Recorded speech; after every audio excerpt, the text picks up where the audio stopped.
Le roi et le papillon. Il était une fois un roi et un papillon.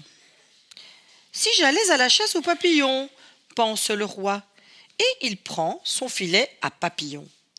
J'ai envie de voir un roi, pense le papillon, et il prend son vol à la recherche d'un roi. Le roi s'avance dans la campagne. Sa couronne brille au soleil, son œil brille à l'affût des papillons. « Un papillon !» s'écrie le roi en voyant le papillon, et il brandit son filet.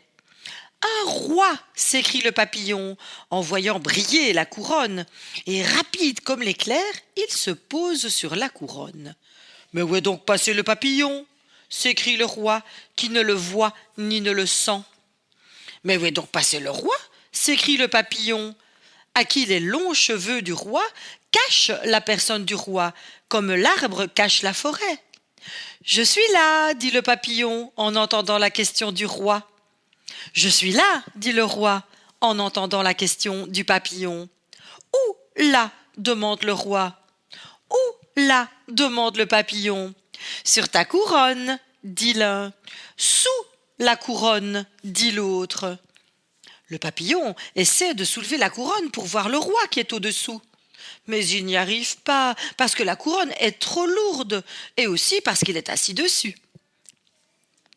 Le roi se met sur la pointe des pieds pour essayer de voir par-dessus sa couronne, mais il n'y arrive pas, parce qu'au fur et à mesure qu'il se lève sur la pointe des pieds, sa couronne monte plus haut. « Pas moyen de te voir, dit le papillon. « Pas moyen de te voir ni de t'attraper avec mon filet, dit le roi. « Tant mieux, dit le papillon qui ne veut pas être attrapé. « Tant pis, dit le roi. » À ce moment, la couronne qui somnolait se réveille et, sentant les 6 petites pattes du papillon, elle dit « Ça me chatouille !»« Qui parle ?» demande le roi. « C'est moi, ta couronne, dit la couronne. »« Parce que tu parles !» s'écrie le roi, stupéfait. « Tu parles ? Mais depuis que tu es sur ma tête, je ne t'ai jamais entendu parler. »« C'est la première fois que ça me chatouille, dit la couronne. La première fois donc qu'il me vient l'envie de parler. »« Comment ?» s'écrie le roi. « Ni le jour où l'on m'a couronné, ni le jour où j'ai épousé la reine, ni le jour où j'ai été décoré de la Légion d'honneur, ni le jour où j'ai triomphé de mon rival Valdemar, ni le jour de la victoire de Trapusfire, ni, tu n'as jamais eu envie de parler. Et aujourd'hui, un tout petit papillon... Rien du tout de papillon, s'exclame le papillon. Et de colère, il trépigne de ses 6 petites pattes, ce qui chatouille et réjouit la couronne. « Ça me chatouille, chatouille, chatouille, dit la couronne. Être chatouillé, c'est bien plus amusant que la victoire de Trapusfire, les avatars de Valdemar ou la Légion d'honneur. » Le roi reste pensif un moment. On l'entend murmurer. Trapusfire, Valdemar, Aligonde, ça c'était le nom de la reine. « Tu as peut-être bien raison, dit le roi. J'essaie de me souvenir. La dernière fois qu'on m'a chatouillé, je devais avoir 7 ou 8 ans. Et depuis, personne n'a jamais osé me chatouiller. « Ça chatouille, touille, touille, dit la couronne en tressautant. « Être chatouillé, soupire le roi. Être chatouillé, s'écrie le roi. Être chatouillé, désire le roi. Et vite, vite, vite, sans plus penser au papillon ni à la couronne, il se précipite au palais et appelle la reine. « Aligonde, chatouille-moi !»« Que je te chatouille ?» dit Aligonde. « Qu'est-ce qui te prend ?» Et elle repart d'où elle était venue. Le roi appelle son premier ministre. « Chatouille-moi !»« Pardon ?» fait le premier ministre, qui était un peu sourd et craignait qu'on ne le traite d'andouille ou de fripouille, ce qui était la vérité, mais une vérité pas bonne à dire et encore moins bonne à entendre, surtout pour un sourd. « Chatouille-moi !» dit le roi, très fort, en articulant bien, avec un petit mouvement des doigts pour illustrer ses paroles. « Est-ce l'intérêt du pays ? demande le Premier ministre, comme il demande chaque fois que le roi lui donne un ordre. L'intérêt du pays? Mais je m'en fiche, dit le roi, sincère. Ce qui m'importe, c'est mon intérêt à moi et mon plaisir. Moi aussi, dit le Premier ministre, mais ce sont des choses que l'on pense, pas des choses que l'on dit. Personne ne nous écoute, dit le roi. Je suis tout oreille, dit le papillon. J'écoute, dit la couronne. Écoutez, dit le roi, mais n'en dites rien à personne. Ce n'est pas votre intérêt.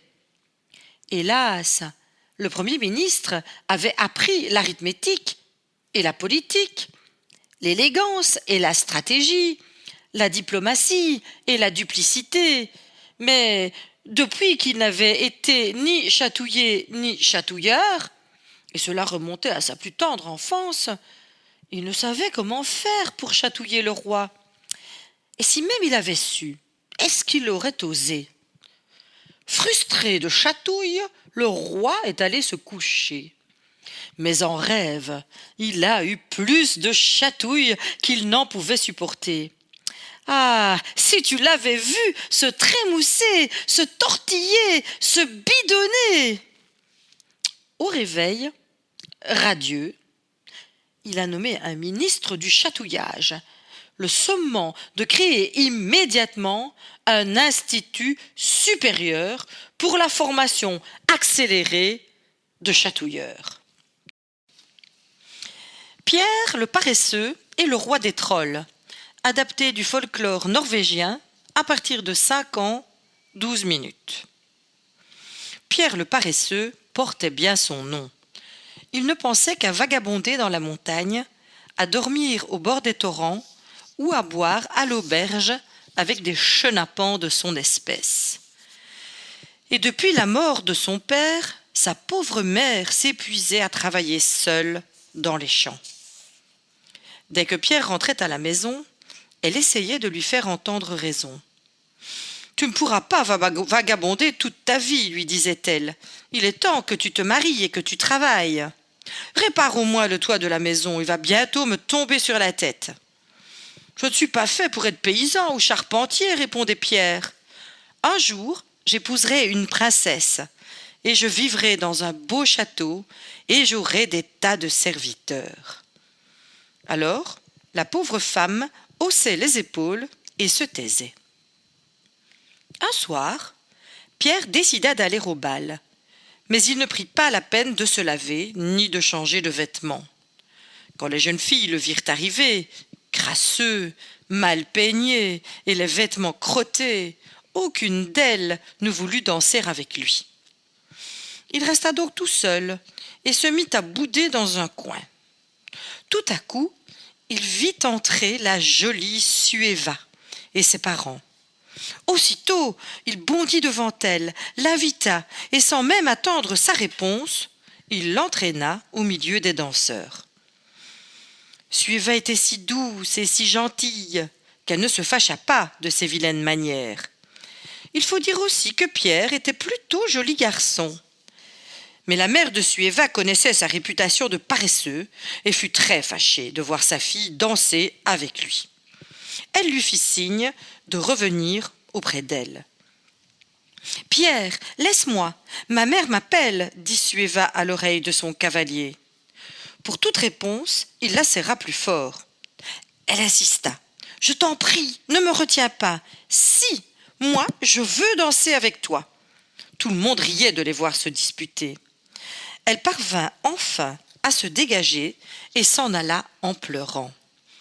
Furieux d'être délaissé par sa cavalière, Pierre partit dans la montagne. C'était la pleine lune, et on y voyait presque comme en plein jour, bien qu'il fût près de minuit. Tout à coup, il se rendit compte que quelqu'un marchait près de lui. Il s'arrêta, le cœur battant, et vit que c'était simplement une jeune fille. Mais il la trouva bien étrange, avec son long nez qui balançait de ci, de là, comme la trompe d'un éléphant. « De quel village êtes-vous » demanda-t-il. « Je ne viens pas d'un village, dit-elle. Je suis la fille du roi Baboro. » Il comprit alors qu'elle appartenait au peuple des trolls et ne put s'empêcher de frissonner. Puis il se dit que c'était l'occasion rêvée de fréquenter une princesse. Mais est-ce qu'une princesse accepterait de se marier avec un simple paysan? Alors il répondit effrontément: « Moi, je suis le prince Pierre, fils de la reine Mathilda. Je me promène dans le pays pour voir comment vivent mes sujets. Et vous, princesse, que faites-vous dans la montagne à cette heure ?»« Je suis sortie me rafraîchir un peu, dit-elle. Il fait si chaud dans la salle de bal du palais. »« Tiens, vous aussi vous étiez au bal ce soir, dit Pierre. Mais où est votre palais ? Venez, prince Pierre, je vais vous le montrer. Je vous invite au grand bal des trolls. » Pierre était paresseux, mais il n'avait pas froid aux yeux. Sans hésiter, il suivit la princesse troll jusqu'à un sentier qui s'enfonçait au cœur de la montagne et conduisait à une immense caverne. Le sol grouillait de trolls qui dansaient, tandis que d'autres mangeaient et buvaient à une grande table présidée par le roi Baboro. L'arrivée de Pierre fut très remarquée, et les demoiselles trolls se mirent à couiner et à glousser en le voyant. D'abord, Pierre se rengorgea et prit un air avantageux, mais il se sentit vite mal à l'aise en les entendant parler. « Je voudrais lui croquer les fesses, disait l'une. Non, laissez-le-moi, protestait une autre. Je vais le couper en morceaux et le faire griller. Vous êtes bien assez grosse comme ça, disait une autre. Moi aussi je veux y goûter. Tous les trolls se pressaient autour de Pierre en sautillant de joie et en se léchant les babines. Heureusement, la princesse alla parler à son père et celui-ci frappa dans ses mains. « Silence !» cria-t-il. Et il ajouta en s'adressant à Pierre: « Ainsi donc, tu es prince ?»« Oui, je suis le prince Pierre, fils de la reine Mathilda. »« Parfait, parfait, marmotta le roi. Et tu veux épouser ma fille ? » Je n'y avais pas pensé, mais puisque vous me le proposez, j'accepte sa main et votre royaume comme dot. »« Oh là, pas si vite, protesta le roi. Tu auras mon royaume après ma mort. D'abord, il faut que tu supportes des épreuves. Mais ne t'inquiète pas, si tu n'es pas digne d'être mon gendre, tu seras toujours digne d'être mangé. » À ces mots, une tempête de cris, de rires et de trépignements se déchaîna parmi les trolls. « Les épreuves, commençons, les épreuves !» criaient des centaines de bouches aux dents pointues. Pour devenir roi, Pierre était prêt à tous les sacrifices. Il déclara fièrement: « Je réussirai toutes les épreuves. »« Tout d'abord, reprit le roi, il faut que tu portes une queue, comme nous. C'est un signe de noblesse. » Un troll alla chercher la queue de la vache servie au banquet et l'attacha au derrière de Pierre. Il se mit à remuer en cadence le bas du dos pour faire voltiger fièrement l'insigne de sa noblesse. Les cris de joie et les trépignements se déchaînèrent. « Mon peuple m'acclame déjà, pensa Pierre. »«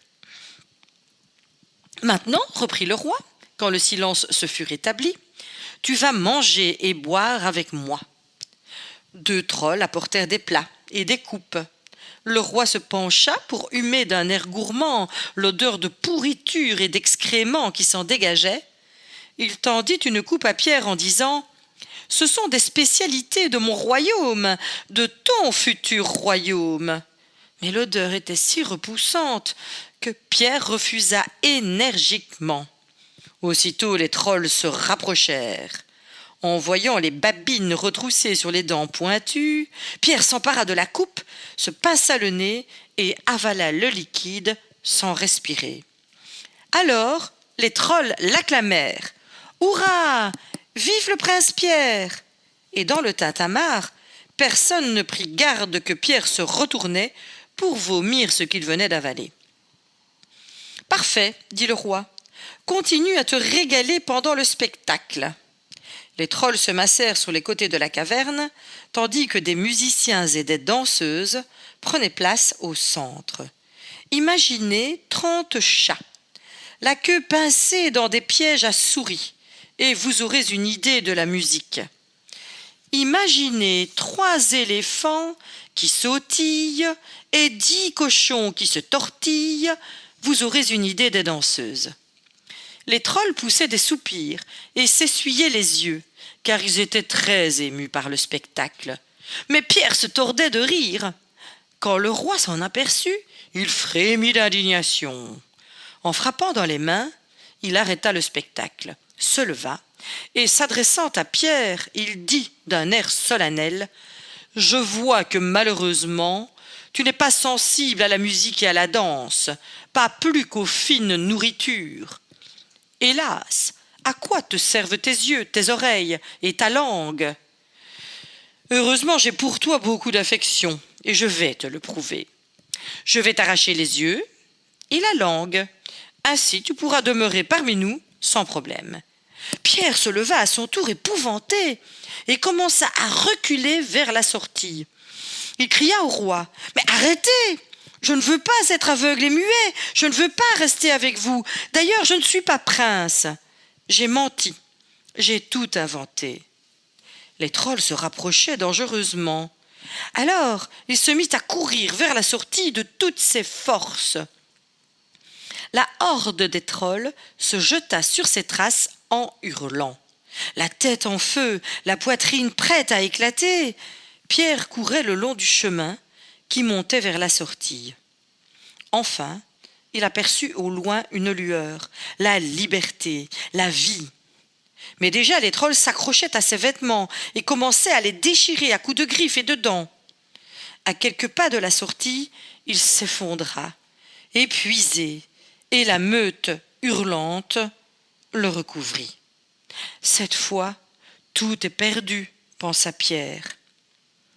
Alors, dans le silence de la nuit, s'éleva le ton grave d'une cloche. Aussitôt, les trolls se bouchèrent les oreilles en gémissant et refluèrent vers l'intérieur de la montagne. En quelques secondes, ils avaient tous disparu. Et Pierre resta seul, hébété, meurtri, mais vivant. Sans attendre, il descendit vers la vallée, vers la cloche qui sonnait toujours. Arrivé au village, il alla droit à l'église. « Je veux savoir qui sonne les cloches en pleine nuit.